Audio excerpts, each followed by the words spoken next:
chicos. So today we are going to talk about the verb estar. See? The verb estar. So if you go to the classwork tab and then you go to today's date, the 18th, you will see on the assignment, okay, that we have, oh, sorry. Okay, so on the 19th, we will have your notes, okay? So you can open it with Cami, you can print them if you desire, whatever you want to do. So I have them already here.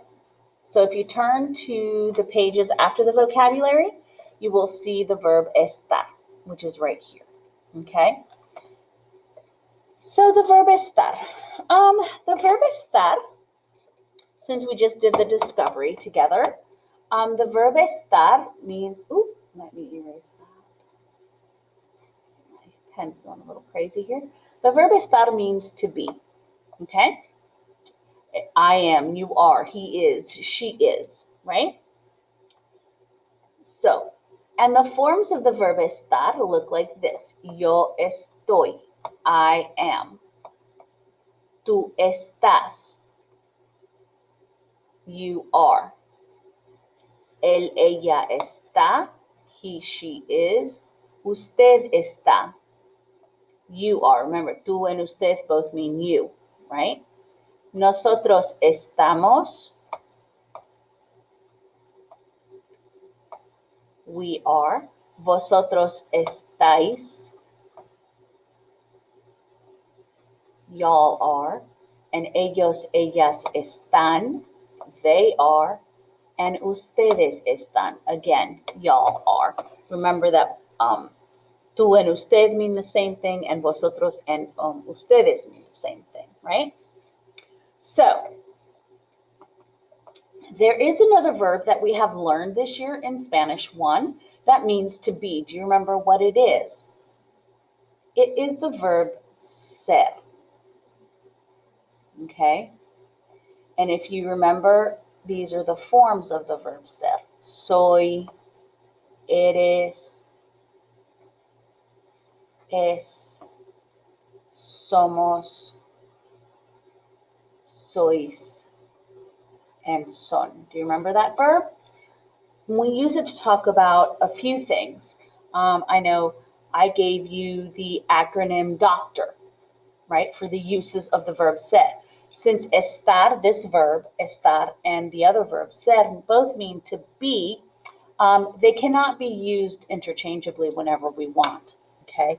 There are certain times we use the verb estar, and there are certain times that we use the verb ser. For ser, we use the acronym DOCTOR. The D stands for description when we're describing someone. The O is for origin, where we're from. The C, characteristics, your personality, basically what you're like. Okay, the T is for time. The other O is for occupation, what you do for a living. And the R is for relationships. Okay, so we also have an acronym here, as you can see, for the verb estar, and it is place. So the P stands for position. Okay, position. What do I mean by this? I mean where something is. Where something is. And I'm going to go over some examples in a minute. Okay. Where something is. What does the L in place stand for? Location. And this came up during your discovery, right? That we just did. The discovery activity. Location. And this is talking about where I am. Okay. Position would be like something's on top of something, to the left of, to the right of. Location, I am in Spain. I am in the United States. I am in Georgia. Okay. The A is for action. What do I mean by this? In English, it's called the present progressive. I'm sure you guys don't know what that is. But if I tell you it's your ing words in English, you'll probably know that, right? It's your ing words in English. I am studying. You are dancing. Okay? He is doing his homework. Your ing words. Now in Spanish, it would be easy if our actions ended in ing, right? That would be super easy. But of course, they do not. So instead,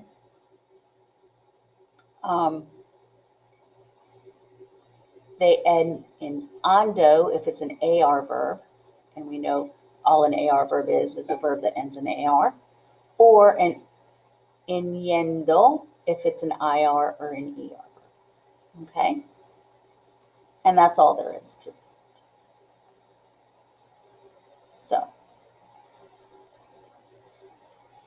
perfect. There we go. All right. What does the C stand for? The C stands for condition. For example, I am sick. I am tired. A condition. They're not really feelings. Okay? And what does the E stand for? The E stands for emotions, for feelings. I am happy. I am sad. Okay? I'm mad. All right? So those are the uses for the verb estar. We also use, we have a little rhyme, okay, to talk about your feelings,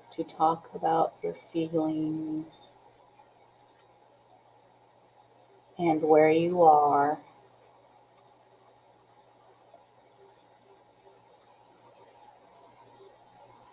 Always use the verb estar. Always use the verb estar. Okay. And that kind of helps you remember a couple of uses. Okay? So to talk about your feelings and where you are, always use the verb estar. See? Nice and easy. Okay, so let's look at some examples. So here we have some examples. The P, place, right? Position. So, el libro está encima de la mesa. The book is on the table. Let's look at the L, location. Estamos, where am I? Estamos en Puerto Rico. We are in Puerto Rico. A, action. Juan está estudiando. Juan is studying. Do you see here that ANDO that I was talking about? Okay. It'll come after the verb estar. Condition, estoy enfermo, I'm sick. Tengo, la televisión está rota, the TV is broken, a condition. See? Emotion, ellos están contentos, they are happy. Ellos están felices, they are happy. Ellos están tristes, they are sad. Ellos están enojados, they are mad. See? All right, so now that we've gone over, we kind of did a little refresher on ser, and now we've done the verb estar. Let's see if you can do this. So, here we have 5 sentences. I want you to read the sentences, okay? And tell me first, right over here, just right over here first, are they going to be the verb ser or the verb estar? Which one is it going to be? So write that here first, and then conjugate it in the sentence. So let's do that really quick. You can go ahead and pause the video because I'm going to keep going, but you can go ahead and pause the video, give yourself time to do it, and then check your answers, okay? So if you look at numero, so go ahead, pause, do it. Okay, and now you're back. So número uno, Laura, blank en Mexico. Here is your key word, en. En means in, right? So you're in Mexico. So what does that clue you into? That clues you into a location of someone, right? So what is that? That is one of the uses of the verb estar. So we are definitely using the verb estar here. What form of the verb estar are you going to use for Laura? You're going to use está. Está. Remember to put the accent Otherwise, it means a totally different word in Spanish, okay? Número dos, yo blank de España. Here is the key word we need to look at, de. De means from, origin. What did we speak about origin? Origin would be the verb ser, right? So yo soy de España. ¿Sí? Número tres, nosotros blank amigos. We are friends, okay? So that would be describing a relationship, which is part of doctor, which is part of the verb ser. Okay, now what form of the verb ser would we use for nosotros? You would use somos. ¿Sí? Now, número cuatro, José y Lola blank bajos. Now, remember, part of this, of course, you have to know what the sentence is saying. Bajo is one of your vocabulary words from the past. Okay, bajo means short. So, José and Lola are both short. Okay, so what would that be? Well, you're describing them. So that's the D in doctor. So that would be the verb ser. Okay, what form of ser are you going to use for José y Lola? Son. See? Here you have tú. Tú blank triste. Now we know triste. Triste is one of our new vocabulary words. That means sad. Okay? So that's an emotion. That's a feeling, which is right here, right? So we're going to use the verb estar. Okay, so número 5. Tú blank triste. What form of estar are we going to use for tú? You're going to use estás. And again, make sure you put that accent mark there, el acento, ¿sí? Okay, chicos, eso es todo. That's it for the verb estar. It's pretty simple. ¿Hay alguna pregunta? If there's any questions, you can email me, message me, or ask me in class, ¿sí?